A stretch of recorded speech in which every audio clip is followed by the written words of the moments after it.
Welcome to the 2020 Youth Hunt, a special time set aside by Montana Fish and Game for kids aged 10 through 15 to hunt deer for 2 days in advance before opening rifle season.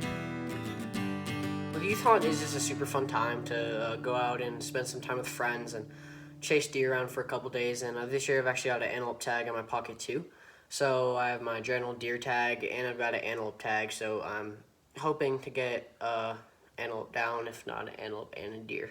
So hunting out here is a little bit different, especially for antelope. You know, public land antelope, you chase them around. You know, you have to put stalks on them. They're pretty high pressured.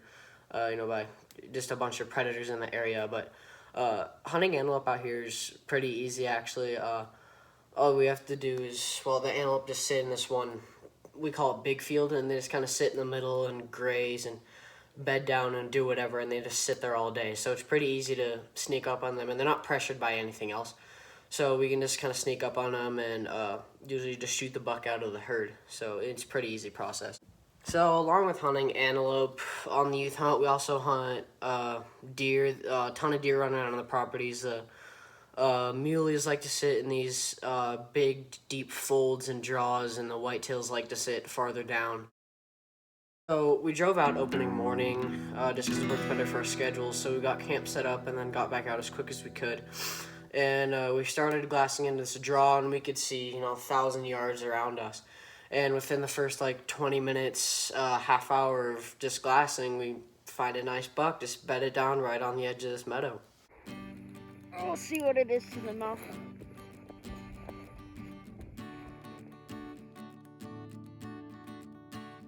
Anything you get a range? No, once the sun pops out, Yeah. it's too dark. Unless there's something blurring up now. I guess he's close to 1,000. Yeah. Yeah, 1,000, 1,500 maybe, even. And that's more. So as we get closer to these bucks and get a better look at them, we look at them and we're like, these are decent bucks. And Ian, who is my dad coworker's son, he was like, yeah, I'll take one of these. And I was still kind of iffy. I wasn't sure. I maybe wanted something bigger. But yeah, we decided to go ahead and try to get closer and sneak up on them and try to get a shot.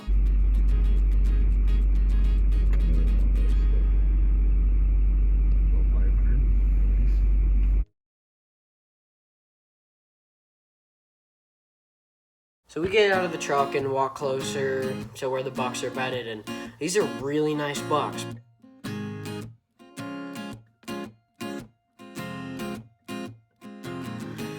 But at the time, I was like, oh no, I want something bigger.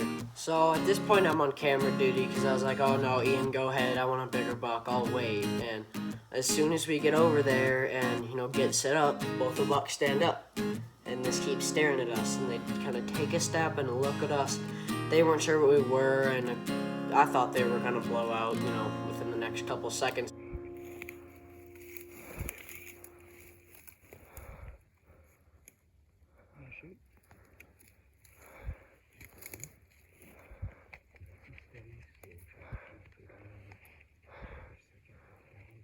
So at this point I'm shaking and the camera's all shaking because, we got the deer in front of us, Ian's getting ready to shoot, and, you're just getting prepared, and the bucks, it was almost like they were taking turns. One of them would stop and look at us, the other would keep walking, and then they'd switch, and the other one would look at us, and this went on for probably 10 seconds, and Ian was struggling. It was a little bit far for him, and he didn't feel comfortable with the shot.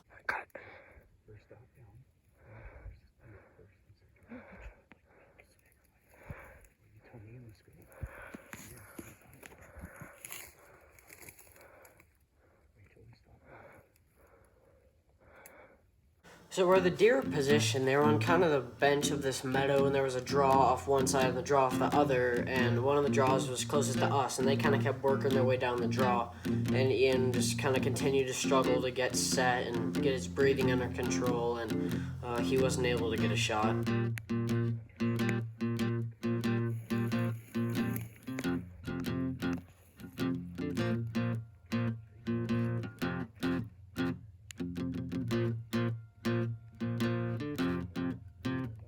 So the deer kind of just kept working their way down the draw and out of view. And so we decided to head over there. Me and my dad were on one side of the draw, and Ian and his dad Derek were on the other side of the draw. And the theory was we would, one would push to the other side, and we'd able to get a shot, but we never found them. And so we think they slipped farther down the draw or ended up just bedding down under a tree some way far down in the draw. For the rest of the day, we drove field edges, but nothing was popping out and we didn't see anything. We decided to head back to camp, watching a beautiful sunset and hoping for a better day too.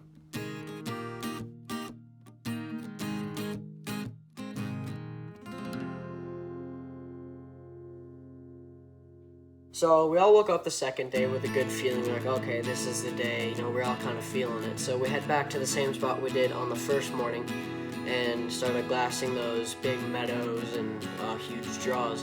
And within the first 10 minutes, me and my dad were glassing this one meadow at the back of the property, and we both put our binos up at the same time. And I go, there's deer over there. And my dad goes, those are bucks.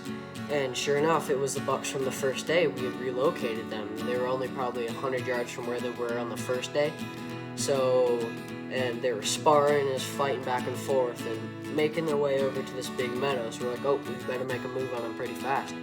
So I didn't film any clips that morning before we got over to where the bucks were, but we get over there, we get out of the truck, and my dad and I go around one side, Ian and Derek go around the other, and we're walking along, and Derek's like, get down, get down, get down.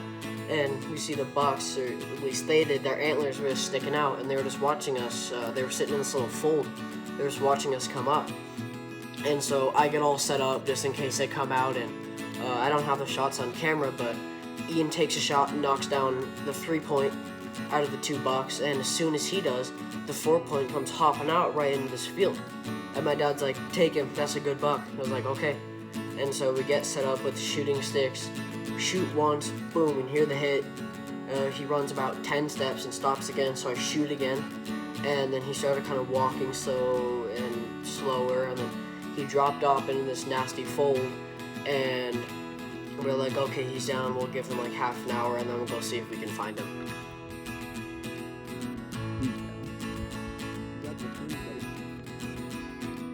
Yeah, let's go to the truck. Nice. So we go back out to the truck, and my dad has a rule that after you shoot something, you always go and eat something, so you're not like, oh, we gotta go find it. So we have a nice breakfast. I think I had a muffin, and then we headed over to Ian's buck, and sure enough, he was down.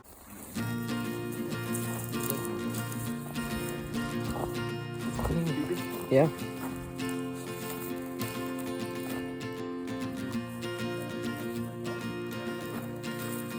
There you go.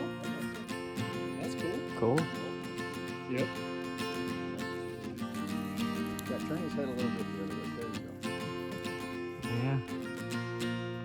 Yeah. All done. So we get Ian's buck all gutted up, and then we actually were able to drive the truck right up to where he shot it.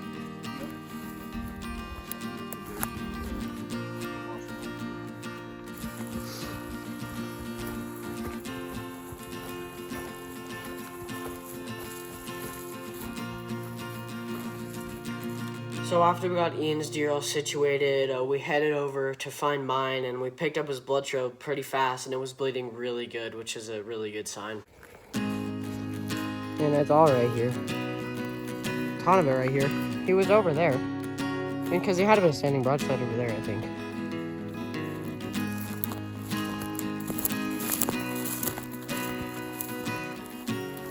So we tracked the blood trail only probably for like 30 yards. And we get over this knob, and there he was down.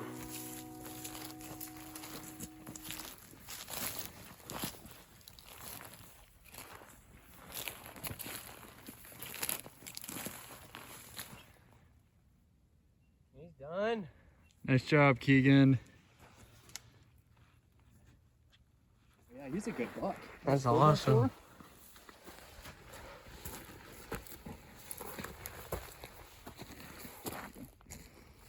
Well, I was so happy at this point. I had shot, the biggest deer I've shot yet, and, Ian shot his buck, I shot my buck, and it was a great morning, and I was super excited to have the deer I got.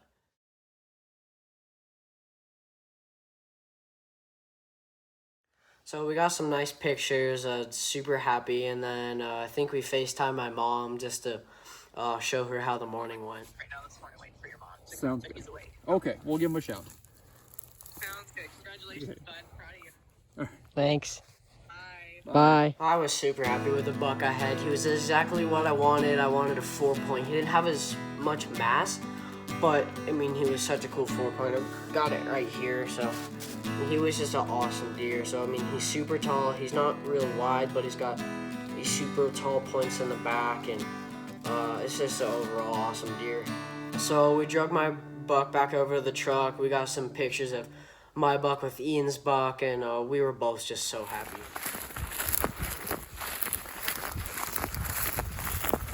We got all the pictures, and then we loaded the bucks up into the truck, and then we headed back to camp to have some lunch, and then we decided to go home later that afternoon, just because there was a big snowstorm coming in, and we wanted to get out of that because we had the campers. So we wanted to just get out of that before the storm hit. So we got camp all packed up, and then we headed out. On our way across big field, we saw antelope. The normal herd, they're just hanging out. It was all does. There was a buck like that big, but it was kind of interesting. The bucks were running with the does. Then we get down onto this main gravel road that kind of takes you out to where the highway meets up, and where we get back on, and we're just kind of driving along, and my dad goes, "Dude," and look straight ahead, and there's a huge antelope buck walking across the road with like 20 does behind him, and we couldn't believe it. They were crossing road. There was a road, there was private, then the road, and then Derek's land, who we were hunting on, and they could care less about us being there, and so they crossed onto Derek's, and so we get my rifle out, chamber one in, and we head over, and I can't believe this is happening. I can't believe we're finding antelope on our way out. It's good.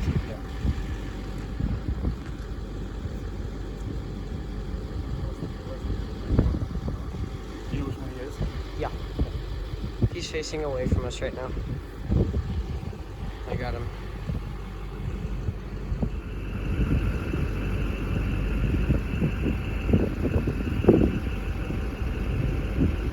So we sat just watching the antelope for probably 5 or 10 minutes just to make sure they're comfortable on our side of the road, make sure they don't get spooked off by anything.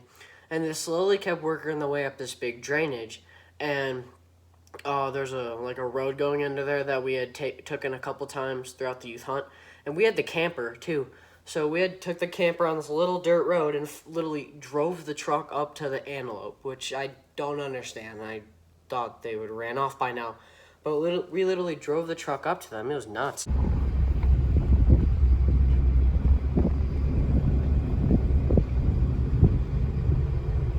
This is nuts.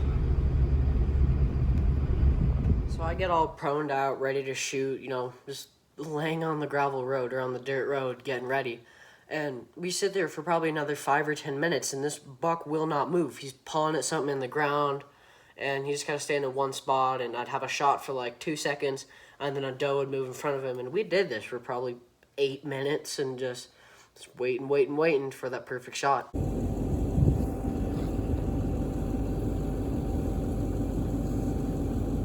And sure enough, that shot came. There you go. That's better. He's perfect front side. Right, just a little bit behind the shoulder. Right in the middle of that white.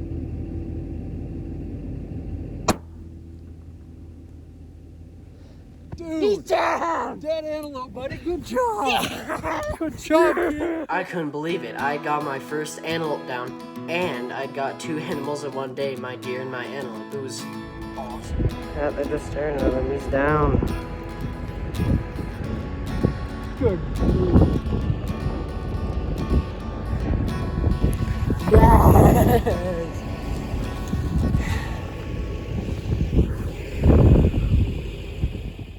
Walking up on my antelope was unbelievable. I couldn't believe I shot 2 animals in one day. It was way farther beyond my expectations, and I was so thrilled.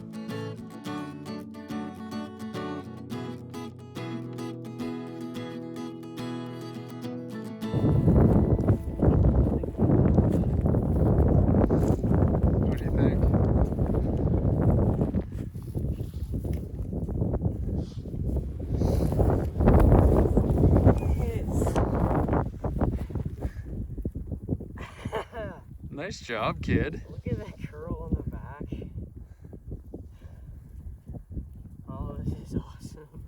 You know, walking up to the antelope, you actually get to see how small they are. They're very strange critters, and they're very small. I mean, they're probably the size of a large mule deer fawn. They're not that big, but they're such strange animals. But there's something about that makes them so cool. I mean, it's hard to explain how well this hunt went. It was so fun just being out there and, you know, killing my first antelope and my third ever mule deer buck. And it was just so fun being out there, just spending time with the dykes. And the youth hunt's always fun every year, and the antelope was just so fun to kill, and it was awesome.